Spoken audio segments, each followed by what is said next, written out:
I used to sit in my room in Austin and I would say, I know there's a way to heal the way that my body feels. I didn't know what an empath was. I didn't know anything when I first started doing this.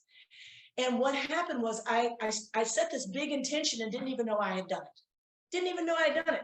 I said, I know there's a way that my body doesn't have to feel like this because something is not right. And then fast forward to 2011, and I am seeing my classes and the way I teach changing.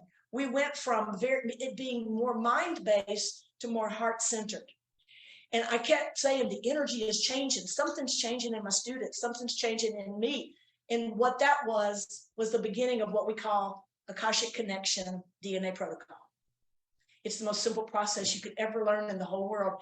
And if you can drop into your heart and you can trust, you can be part of this big change that we're changing on the planet at the DNA level.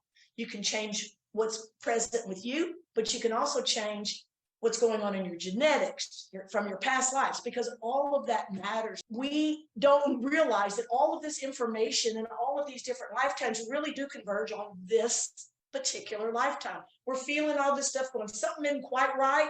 I haven't quite been able to shift it. I've worked my butt off trying to get that what my mind says I need to heal or I need to do.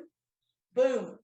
When you get to that DNA protocol, the minute your mind or your emotions or you get your higher self or something gets dropped in, you can take that and put it into what we say the light, which is to move it out and observe it, not run it through, but observe it, and then give it to the record keepers to heal at the DNA level.